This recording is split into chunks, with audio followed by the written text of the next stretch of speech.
ఈరోజు ఒక TDP councillor ఒక మైనర్ బాలిక మీద అసభ్యకరంగా ప్రవర్తించిన వీడియో వైరల్ అవుతున్న విషయం అందరికీ తెలిసిందే. ఈరోజు యాక్చువల్గా ఆయన ఒక గురుకుల పాఠశాలలో, తుని రూరల్లో ఉన్న గురుకుల పాఠశాలలో 8th క్లాస్ చదువుతున్న ఒక మైనర్ బాలికని తల్లిబొల్లి మాటలు చెప్పి నారాయణరావు టీడీపీ కౌన్సిలర్ ఆమెని పక్కనే ఉన్న సపోటా తోటలోకి తీసుకెళ్లి అసభ్యకరంగా ప్రవర్తిస్తుంటే ఒక అతను గమనించి ఆయనను మందలిస్తే ఆయన చెప్పిన మాటలు ఏంటంటే, నేను ఒక టీడీపీ కౌన్సిలర్ అన్నాడు. ఆయన ఎంత ధైర్యంగా అవి చెప్తున్నాడంటే అదేదో పెద్ద నాకు ఒక హక్కు, నాకు ఒక ప్రివిలేజ్ అన్నట్టు చెప్తున్నాడు. ఆయన మర్చిపోయిన విషయం ఏంటంటే ఆయన ఒక ప్రజాప్రతినిధి, ఆయన ప్రజల హక్కుల్ని కాపాడాల్సిన బాధ్యత ఆయన మీద ఉన్నది అనే విషయం మర్చిపోతున్నాడు. ఎందుకంటే ఈ కూటమి ప్రభుత్వం ఏర్పడి 1.5 year అవుతుంది. ఈ 1.5 yearలో ఇలాంటి సంఘటనలు ఎన్నో జరుగుతూనే ఉన్నాయి. కానీ ఏ ఒక్కరికి న్యాయం జరిగిన పాపాన పోలేదు, ఏ ఒక్కరికి న్యాయం అయితే జరగలేదు. హోమ్ మినిస్టర్ అనిత గారు, మీరు ఇంకా ఎన్ని రోజులు ఈ మౌనం పాటిస్తారో అర్థం కావడం లేదు. తర్వాత అదేవిధంగా ప్రశ్నిస్తానంటున్న పవన్ కళ్యాణ్ గారు ఎక్కడున్నారో అర్థం కావడం లేదు. తర్వాత చంద్రబాబు గారు ఇలాంటివి ఏవైనా ఆలోచన వస్తేనే తాట తీస్తానన్నారు. చంద్రబాబు గారు ఎలా స్పందిస్తున్నారో, ఎందుకు స్పందించడం లేదో అర్థం కావడం లేదు. ఈ సంఘటన చెప్పుకుంటూ పోతే 1 కాదు 2 కాదు. మొన్న రాప్తాడ్లో 1 year ఒక ఎస్సీ బాలిక, మైనర్ బాలిక మీద సామూహికంగా అత్యాచారం జరిపారు. ఒక 1 year. కానీ వాళ్ళు ఎంత దీనస్థితిలో ఉన్నారంటే పాపం చెప్పుకోవడానికి కూడా చాలా భయపడినారు. బయటికి చెప్పాలంటే భయం. ఎందుకంటే వాళ్లకు ఏ విధమైన భరోసా లేదు. ఉన్నది టీడీపీ ప్రభుత్వం, అక్కడ ఉన్న ఎమ్మెల్యే టీడీపీ ఎమ్మెల్యే కాబట్టి.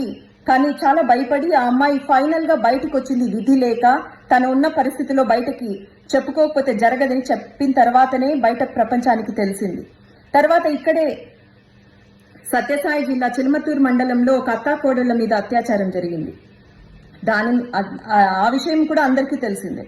తర్వాత ఇక్కడే హిందూపూర్ కాన్స్టిట్యున్సీలో శానిటేషన్ డిపార్ట్మెంట్ లో గవర్నమెంట్ హాస్పిటల్లో పనిచేస్తున్న ఒక మైనారిటీ విమెన్ లేడీని, ఆమెకు కమిట్మెంట్ ఇవ్వకపోతే నీకు జాబ్ ఇవ్వమని బెదిరించినారు. ఇలాంటివి చెప్పుకుంటూ పోతే చాలా ఉన్నాయి. చిన్న పిల్లల మీదైనా మహిళల మీదైనా జరుగుతూనే ఉన్నాయి.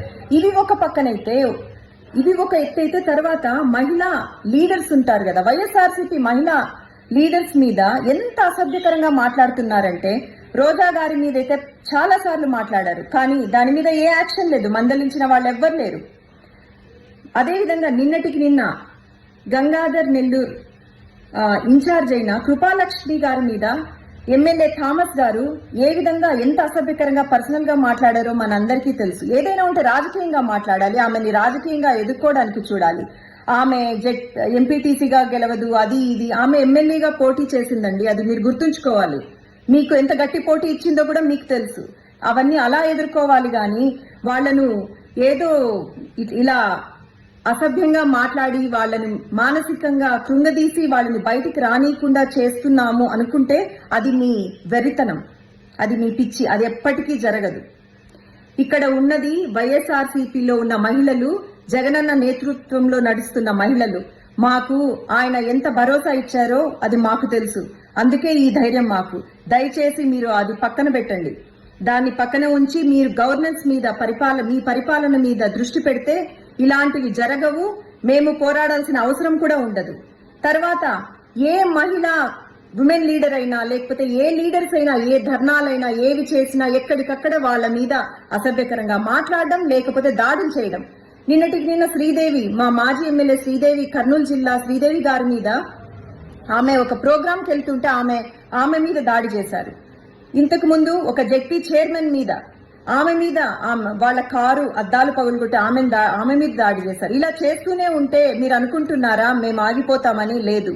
వైఎస్ఆర్సీపీ పార్టీ తరఫున ప్రజలకు న్యాయం జరిగేంత వరకు మేము పోరాడుతూనే ఉంటామని మిమ్మల్ని హెచ్చరిస్తున్నాం.